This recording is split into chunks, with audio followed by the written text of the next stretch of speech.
Chairman Wilson, Yes? Vice Chairman Schroeder, Here. Board Member Cross, Here. Board Member Heck, Here. Board Member Johnson, Here. Board Member Nesser, Present. Board Member Stoller. Here. You have a quorum? Thank you. Do we have a motion to approve of the minutes? Your Honor. Yes. Oh, go ahead, Brian. I'll make a motion that we approve the minutes of the last meeting of the Water Board. Second. Moved and seconded. Roll call? Board Member Stoller, Yes. Vice Chairman Schroeder, Yes. Board Member Nesser, Yes. Board Member Cross, Yes. Board Member Heck, Yes. Board Member Johnson, Yes. Chairman Wilson. Yes. Motion passes. Okay, presentation, discussion, and consideration of approval construction agreement. Mike, you want to begin the discussion? Yes. Good evening, Chairman of the Board and members of the Board. This is just continuation of our last year.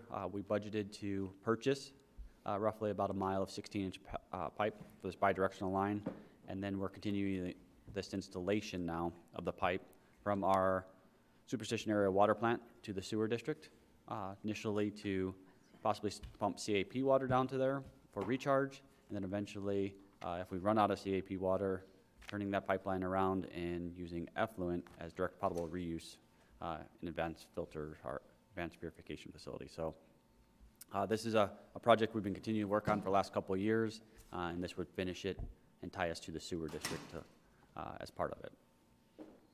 The project's roughly about $1.1 million to finish it up, a little bit over our budget. I think we budgeted about $800,000 this year, but due to the price of labor and materials out there, it was slightly increased on that. Does anybody have any questions on this project? Mr. Chairman? Yes. Mike, can you just explain again, if you run out of CAP water, then how would you deal with the? So CAP water, currently we have roughly about 4,000 or 5,000 acre feet per year. We're only using roughly about 2,000. Yeah. So we send it off site to Roosevelt Irrigation District and other districts to replenish the aquifer, so we can save that for the future and pump it back out of the ground. Instead of sending it to Roosevelt Irrigation District or some of these groundwater savings facilities, we could send it to the sewer plant.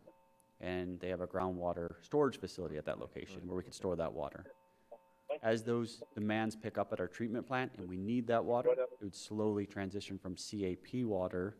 There, we'd max out our 5,000 acre feet of allocation, and then we need another bucket of water to come from somewhere. This could be 5 years, this could be 20 years down the road, but there's always water coming back to the sewer plant. So we would treat that water and then recycle it, purify it again, and direct potable reuse or advanced water treatment, send it back to our customers because we have a new source of supply from that location. It's years down the road, but we're just planning for that as we move. That CAP water is not, we're not anticipating that to run out for us anytime soon. No, we plan for this as part of the new development to the south. That's a 10-year project. We don't see that running out, but this is just planning that. It also recharges our aquifer in this area rather than charging it further west, so we can pump it back out, even at wells if we need to in the future, rather than pumping groundwater. Good, okay, thank you. Any other questions? Okay. This is a public hearing. Anyone would like to speak on this matter? And I see no movement anywhere, No public. so I'll close it. Can I get a motion for resolution number 2023-003? Mr. Chairman? Yes. I move that the construction agreement between Water Utilities Community Facilities District and Garney Companies, Inc. for the installation of 5,205 linear feet of a 16-inch bidirectional transmission main using the cooperative use portion of the City of El Mirage job order contract for water and wastewater projects, PW19-JOCO2, for a total not to exceed $1,155 and $7.17 be approved. That was 1 million. 1 million. What did I say? You said 1,000. Oh, one, I got us a deal. What am I talking about? Hey, no, come on. I'm sorry. $1,155,007.17 be Second. approved. Second. Moved and seconded. Roll call? Board Member Nesser, Yes. Board Member Johnson, Yes. Board Member Cross? I'll come back. Board Member Heck? Yes. Board Member Soler? Yes. Vice Chairman Schroeder? Yes. Chairman Wilson? Yes. One more time. Board Member Cross? Yes. Thank you. Passes unanimously. Okay, district managers report. I have no report, Your Honor. Okay. District directors report. So I'm here to give you some more updates here. Back in May, we applied for a grant. Oh, I have the spelling here, I'm sorry. Through WIFA. They have a water conservation grant. We've been working on an AMI project out here, and that's advanced meter infrastructure. So this is putting up towers and radios at every meter that we have here in the city or in the water district. So we can get hourly reads rather than every 30 days we take these reads. This was for water conservation. So instead of waiting 30 days to find that water leak for our customers, we'd be able to find those within an hour, or letting the meter run for 24 hours. It would notify us, we can notify the customer, and we can keep track of that. It also adds some other benefits where we can see what water we're producing and what water we're selling for water loss throughout our system. That helps us out also. So these are many things that we got. So we moved forward with that grant back in April, May. In July, we went down there to WIFA, to their committee, which, let me make sure, yep. So we went down to their Water Conservation Grant Committee. They recommended us for approval and move forward to their WIFA board. So I'm going to the WIFA board meeting tomorrow, and hopefully we will receive this grant for $1,065,845. This total project is roughly around $1.9 million. The other $850,000 will come from in-kind services. So this would be for the water district employees to go out there and install all these devices on every meter, for the office staff to put that into the computer, be trained on it, and then manage the project as we went through that. It'd take us roughly just about a year to complete this project. So we're moving along with this one. So very excited about it. So hopefully we get approved tomorrow, and then we'll slowly start moving forward with this. We'll be implementing parts of it over the next year that you guys will see come out. Any questions on this project? No questions, I see. Mike, is this something Ma- we should share? Oh, go ahead. Darrell. Hello? Yes, go ahead, Daryl. Yeah, so in regards to this project, I'm really in favor of it because it really would have helped me a month ago when the water accidentally got left on for one of the horse troughs. So it definitely would have saved me a lot of extra money and extra water, save the city or save Arizona Water extra money. Yeah, it's roughly, as part of this grant, we had to provide on how much water savings. We're looking at roughly about 250 acre feet per year that we could save just by notifying the customers in advance. And typically, once a customer knows that he can visually see his production, just like in with SRP, you can look on your phone and you can see how much you're using each day. They tend to reduce their water consumption because they can notice on what's happening out there of, hey, wait a minute, I should be watering my grass less than I am, or I'm doing different things. I can tell my kids to take shorter showers, different things that happen so they can reduce their bill as part of that. So it conserves water also as part of that. Your Honor, I was just going to ask Mike, is this something we can work with Al and let the community know this is kind of a grant that it's a really neat project? Okay. Absolutely, we'll work with staff here and get this out to the public. As we move forward, we should know tomorrow, definitely, if we receive this grant, and then the funds should start coming in early in the fall here.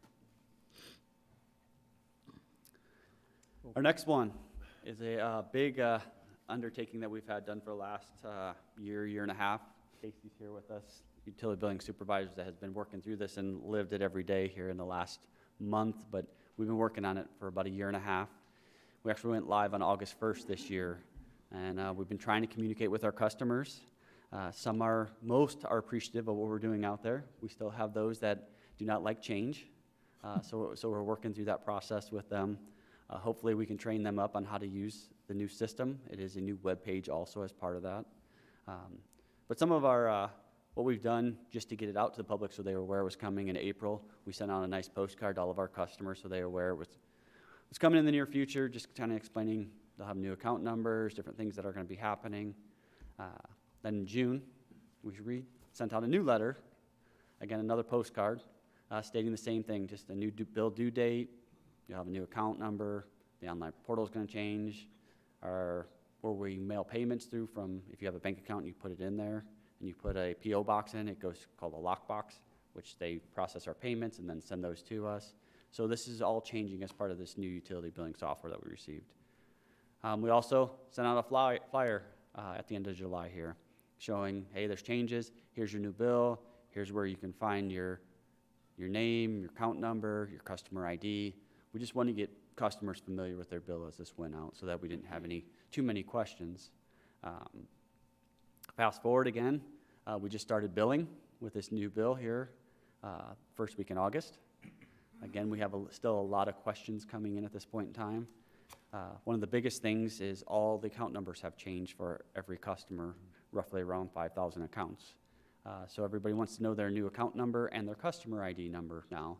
So we've constantly been getting phone calls over the last few weeks here, nonstop. I know there's been, if you guys hear from the public, we're doing our best to answer all the phones we can, but when everybody's trying to call at once to get their new IDs, and it becomes overwhelming. So we are answering the phone, trying to walk people through how to get onto the new web page and go through that process to do the best we can right now. It's finally slowing down after the third week. So I think customers are happy. And our first round of bills went out. The second round of bills will be going out. So that'll be most of our customers, and they will have a lot of the information they need to set up accounts. So as part of that, we added several new features with our new utility billing software. So we added IVR. So it's an interactive voice recognition, or you can go on there as you call in, you can hit 1 and you can make a payment on a credit card. In the past, you had to talk to one of our customer service people up front there, and they would walk you through the process. Well, now we have this, so they hit 1, and you can call 24 hours a day, 7 days a week now and make any payment you want. So that's part of it. We have the lockbox. We changed that so that you can make payments, do that like they've done in the past. We still have our drop box out front. We do have the new web page, which you can do automatic payments. You can reset your own password. You don't have to call us on this. So adding new features for any of our customers to get to their payments rather than just physically coming in here or mailing in a payment to us. So working through that process with everybody, trying to learn the software at the same time while answering all these phone calls. It's a slight change from our 80 software we had before. So big learning curve for all of our staff that has done a fantastic job so far of getting through this project. So really appreciate the work they've done. Hopefully our customers, I know Tess has called in and asked us some questions. Hopefully we answered all the questions she had. And we've been trying to treat most of our customers the same way as they make phone calls into us. We've had additional staff in the office answering those phone calls. We've had other departments coming in to help us. We've pulled guys out of the field to help part of that process. So it's definitely going well, but we still have some more headaches to get through before this project is finally done and gone smoothly, I guess. Do you guys have any questions on our utility billing? Don't see any. Okay. And then just a little system update. So our Superstition Area Water Plant, we've been pumping at capacity since April. So our 2 million gallons per day, we've just been pumping away. A lot of the demands, we were roughly doing this last year. So we have increased demand because of the developments to the south. And initially, I was thinking we only have 50 homes down there. But as you take a drive down there, you notice the millions of plants that they have planted all over down there, and trees, and establishing their grass and water going everywhere down there. So it has created a little larger demand than what we thought, plus all the construction water they have down there. So we're working with the developer and his contractors to use non-potable water to irrigate different things and use it for construction water rather than using our potable water. Our well 5 dropped out on production recently, so you guys will be seeing me come back probably next meeting. We're going to be pulling that pump to see exactly what happened to it, the reason why we lost production there. So that'll be coming in the near future. And then well 6 has been support our peak demands since we can't just use our treatment plant for all of our demands currently. So we've been working through that. We still have plenty of water. We still have Mesa Emergency Interconnect as a backup, so we're not really concerned about anything. And hopefully this fall we'll have our second filter train coming online, which is another 2 million gallons a day. So we're slowly but surely getting there and working through all the process. The treatment plant, like I said, we'll have that another filter train coming online. Still won't be done till December 2024 with the final upgrades we'll have as part of this development. We're still working through our next water campus. Hopefully that'll be online beginning of January, February era. And then we recently took over all our transmission lines and distribution lines to the south from the developer. Unfortunately, the first week that we were out there, we had somebody bore through our 30-inch water line, so we had to flush some water out, so it was a little rough there for a few days, but we were able to keep all the customers in service. But working through some of those growing pains with the developer and their team they have down there. Any questions on the system? I do have a question. I just saw on the news, the federal government's going to reduce the restrictions on the Colorado River water from a level 2 drought to a level 1 because the lakes are filling up pretty good from the snow melt. Is that going to affect us in a positive way? Because they're going to give more water out for the Colorado River next year. Correct. So this year as a level 2, our non-Indian agricultural water was cut back by 25%. When we go back to tier 1, that will come back to our full allocation of non-Indian agricultural water, which is roughly another 100 acre feet. We did leave roughly about 1,000 acre feet behind the dam this year to help support some of that and keep water in behind the dam. But we do receive funding for leaving that water behind there. So we'll work through that, but we're going to take another 2 to 3 years for those lakes to actually fill up to feel comfortable again. If we get the same amount of snow we got this recent year, we were very lucky to get a huge snowpack up in the Rockies this year. So hopefully it stays that way. Sounds like we have another storm coming our way this weekend.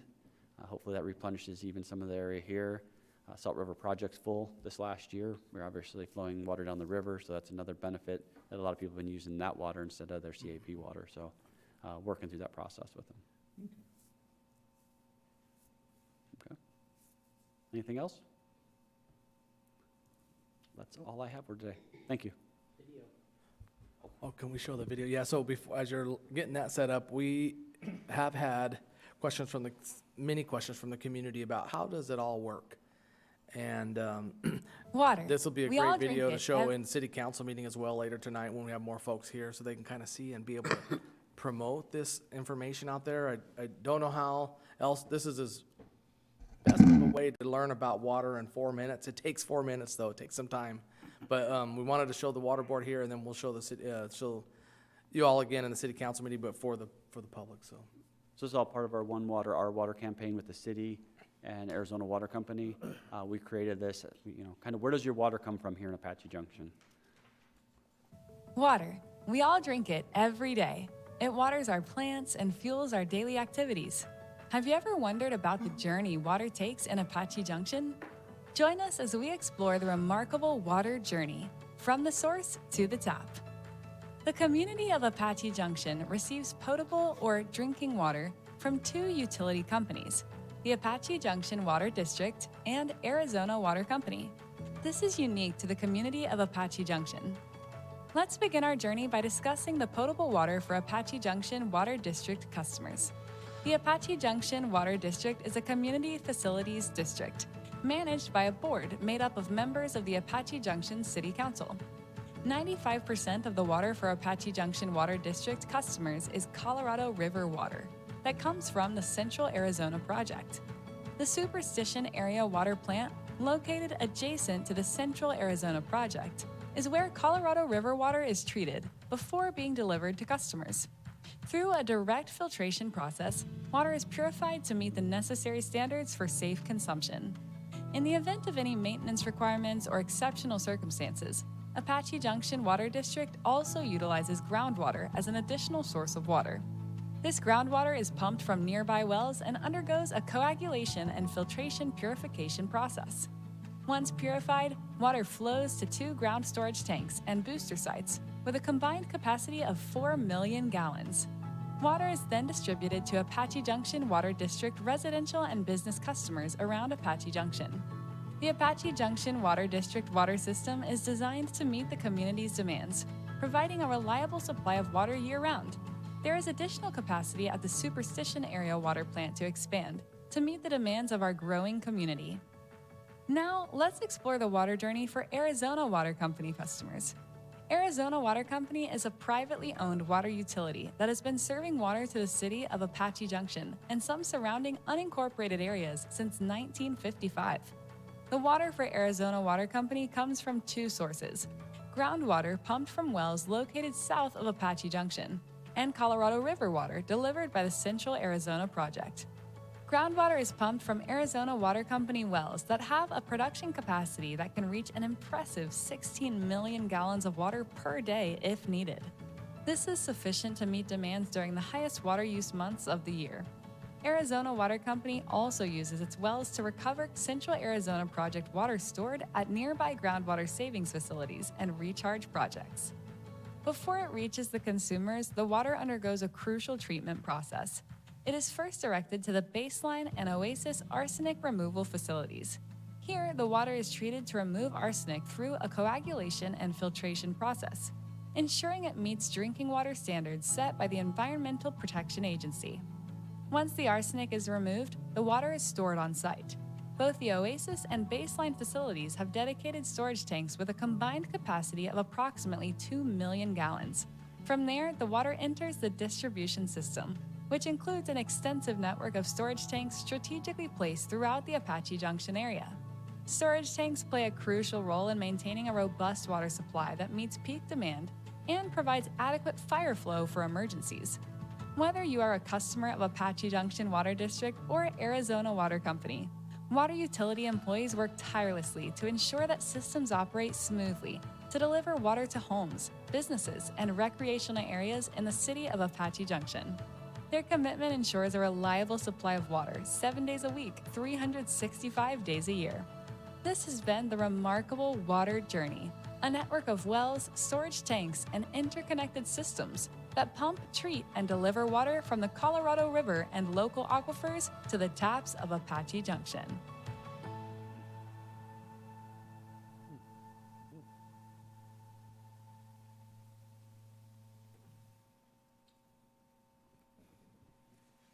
So this link is something we'll place on our water district and our city website, so that when folks come to ask about where does the water come from, we have a link to share.